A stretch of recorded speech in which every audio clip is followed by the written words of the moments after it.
You have the floor, sir.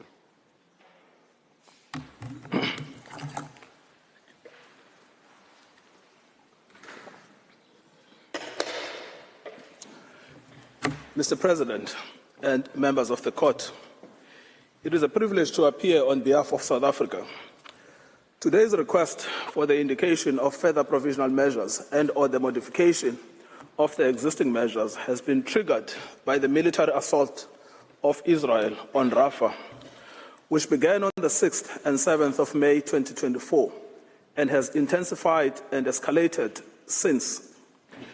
As shown by Mr. du Plessis and Ms. Hassim, the military attack is genocidal in its pattern. I shall demonstrate that it is also consistent with the explicit, stated, and continuing genocidal intent of the State of Israel. Firstly, to the knowledge of Israel, Rafah is the last refuge of Gaza, the only remaining area in the Gaza Strip which has not been substantially destroyed by Israel, the only area that can host displaced people, the only remaining center of humanitarian aid, and the host to one of the few remaining large hospitals across the entirety of Gaza. Rafah is the last stage of the total annihilation of Palestinian life. Without Rafah, the possibility to rebuild and reconstruct Palestinian life will be lost forever. For Palestinians to continue to exist as a protected group under the Genocide Convention, they need a place from which to rebuild. As we stand here today, Rafah is that place, the last stand. Secondly, Israel also knows of explicit warnings about the genocidal consequences of an attack in Rafah.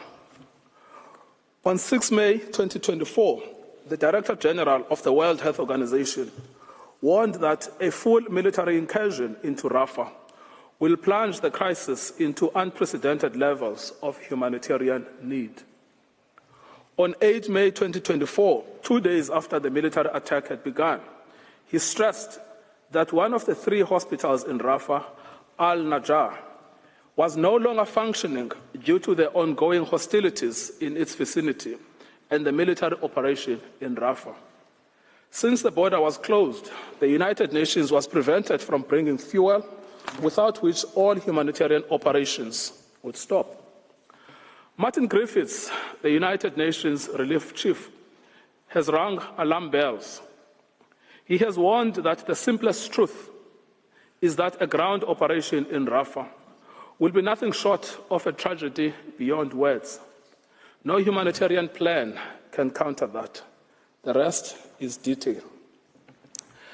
Palestinians do not need any more diplomatic gesturing, no more abstract words, no more virtuous condemnations and denunciations of Israel's actions.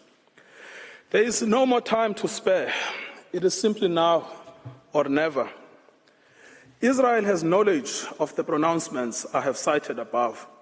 After all, each of them was made publicly. Thirdly, the State of Israel knows of the decisions of this court, which bear on it as a state party to the Genocide Convention directly and require of it to respect its obligations under the Convention and the moral and legal authority of this court.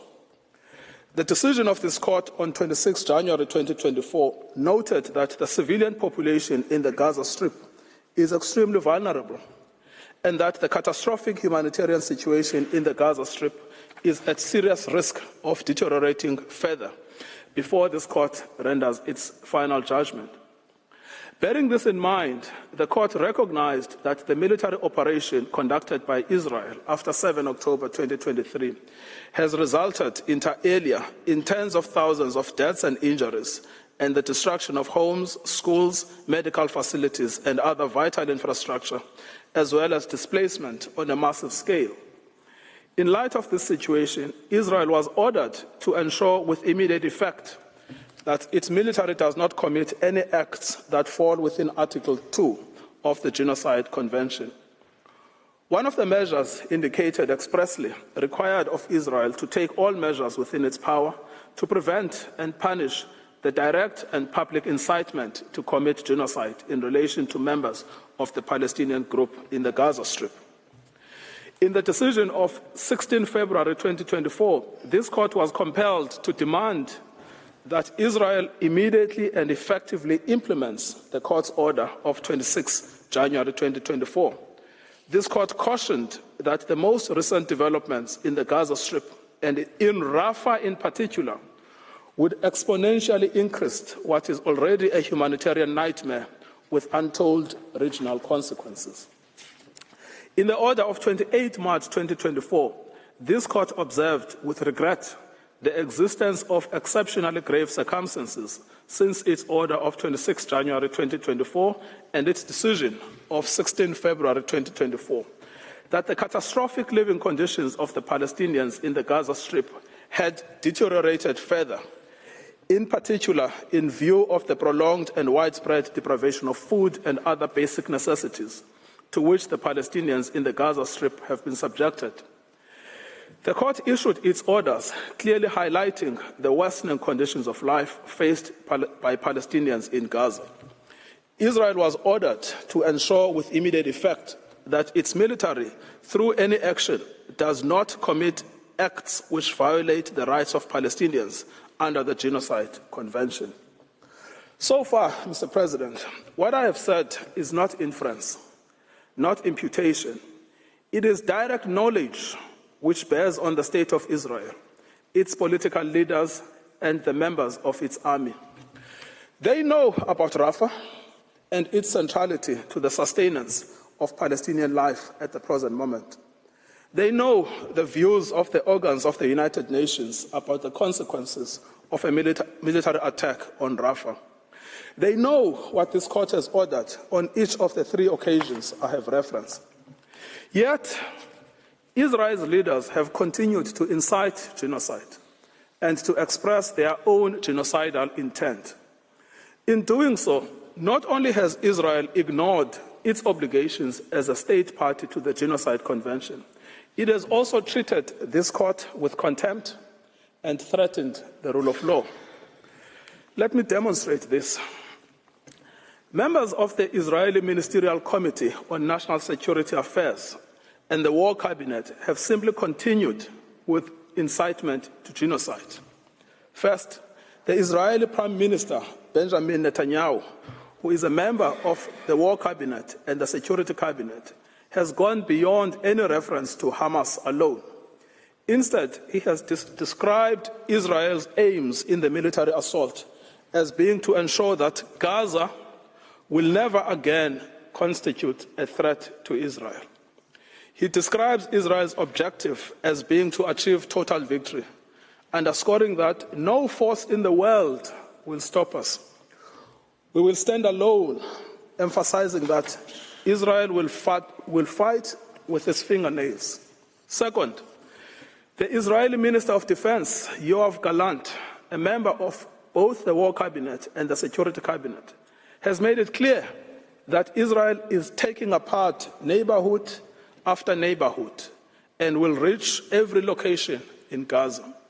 Third, the Israeli Minister of Finance, Bezalel Smotrich, a member of the Security Cabinet, has asserted in terms, there are no half measures. Rafah, Deir al-Balah, Nusrat, total annihilation. He goes on to say, we are negotiating with the ones that should not have existed for a long time. For Israeli members of cabinet, it is as if there is no court order which binds them. They are not the only ones, regrettably. In an interview broadcast on Israeli television on 3 May 2024, the vice chair of the international arm of the Likud party, the party to which the Israeli prime minister belongs, stated, I think we needed to invade Rafah yesterday, to go in and to get them. There are no uninvolved. We need to go in and kill and kill and kill. We need to kill them before they kill us. Taking their cue from the politicians, the Israeli army officials have followed suit in entrenching the incitement to genocide and showing their contempt for this court. The Israeli Army Chief of Staff, Lieutenant General Herzi Halevi, stated following the Israeli Army siege and destruction of Al-Shifa Hospital in March 2024, here is the realization of an impressive strategy. There is a very, very important message here. A hospital is not a safe place. He described the operation as a very high achievement. That is notwithstanding eyewitness reports of hundreds of civilians having been killed by Israeli troops in the hospital, including patients shot dead in their hospital beds. Mass graves and hundreds of Palestinian bodies were found following the withdrawal of the Israeli army from Al-Shifa Hospital, including bodies with cannulas in their arms, some with their limbs tied. Brigadier General David Bar Khalifa, commander of the 36th Armored Division of the Israeli Army, issued a letter to Israeli soldiers about to deploy in Gaza, exhorting them to continue the killing of Palestinians. What has been will be no more. We shall go out to it in war. We shall pulverize every accursed plot of land from which it came. We shall destroy it and the memory of it. Brigadier Khalifa has faced no investigations, nor has he been relieved of his command. This is despite the explicit order of this court for investigations into cases of incitement to genocide. Brigadier Khalifa was in fact promoted to the rank of major and the head of the Israeli Army Personnel Division. Similarly, when 130 senior officers in the Israeli army penned a letter calling on Israel's war cabinet to not allow humanitarian supplies and the operation of hospitals in Gaza, they were not charged with incitement or prosecuted. One of the officers would later be named as involved in the killing of World Central Kitchen workers. Genocidal rhetoric is not punished, but rewarded by the Israeli government. On 6 March 2024, reservist First Sergeant Yashin, a veteran from the April 1948 Deir Yassin massacre of at least 250 Palestinians, was rewarded with a certificate of thanks and commemoration by the Israeli president for his motivational speeches he gave to Israeli soldiers as they prepared for the ground invasion of Gaza in October 2023. In at least one of those speeches, he had said, "Erase the memory of them. Erase them, their families, mothers, and children. These animals can no longer live." In his speech at the award ceremony, Israeli President Herzog told the senior reservists, including Ezra Yachin, that you have been a tremendous personal example for generations of Israel's citizens and the whole world. And I want to, on behalf of all the Israeli people, to say to you, thank you. In their destruction of Rafah, Israeli soldiers deployed to Gaza continue to invoke the Prime Minister's speeches, which are themselves genocidal. In case what I've said is not clear enough, let us hear them in their own words.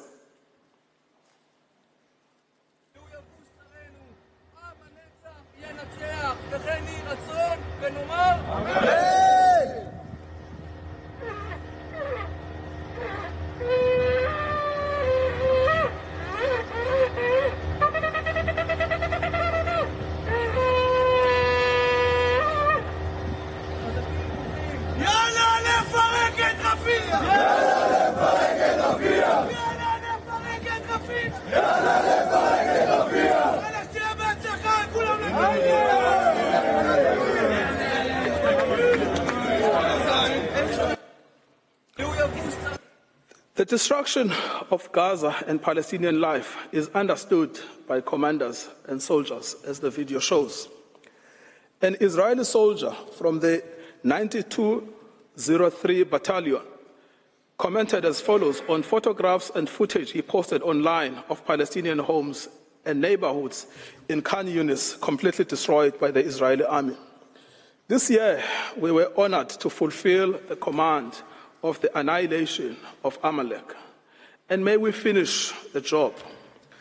Such language continues to be widespread alongside calls by Israeli soldiers on the ground to conquer Gaza, to flatten Gaza, to erase Gaza, to destroy Gaza, and after that, Ramallah also. Israeli soldiers serving in Gaza continue to openly call for the deaths to Arabs, declaring, "May you burn alive," that Gaza is burning, that we will burn your mother, and that all of Sajaiya will burn in flames. The aims of Israel is to do no less than what its own Minister of Finance has stated. That is to ensure the total annihilation of Palestinians that will erase the memory of Amalek. He has also called for Rafah to be completely conquered, and the sooner, the better. Israel's genocidal intent continues to receive support and endorsement at the Knesset. As Tali Gottlieb, a member of the Knesset and the Prime Minister's party, has stated, to attack Rafah as we attacked in the Northern Strip, unlike the responder, intentionally, not specifically addressing, but rather the entire Rafah system, to attack mercilessly from the air, instead of turning an eye to the Hague Court, turn an eye to the people of Israel. Public statements such as this show that even members of the Israeli parliament are fully aware of the orders of this court, but have continued to openly incite genocide without censure. Such sentiments are also widely expressed across Israeli society.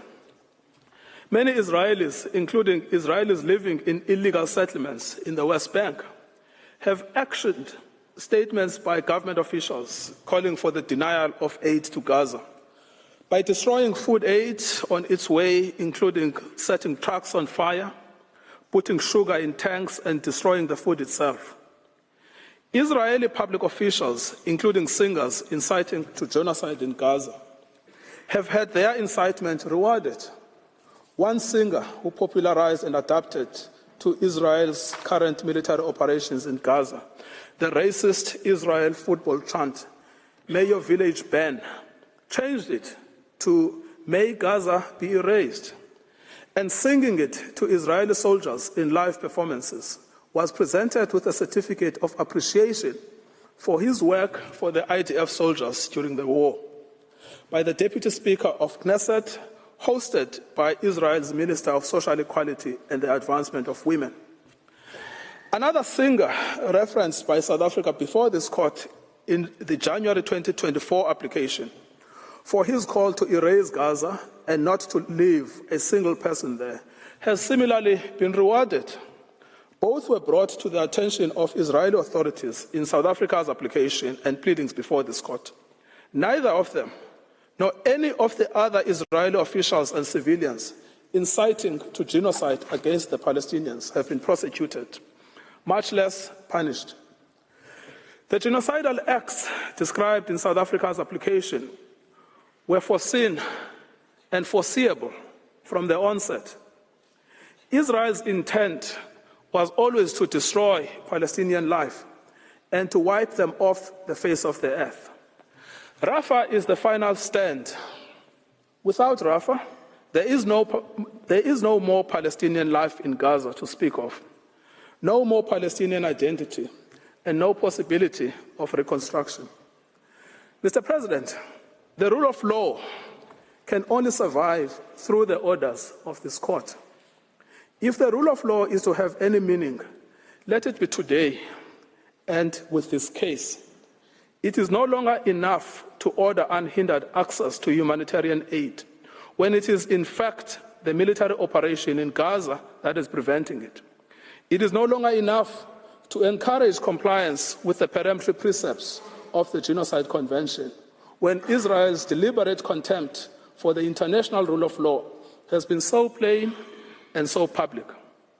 Mr. President, it is now my honor to call upon Ms. Blene Niglori to address the courts on the remedies we ask for and why this can and should grant the order. I thank Mr. Mugaiti for his statement. J'appelle à présent Madame. I would like to now call on Blene Niglori. You have the floor.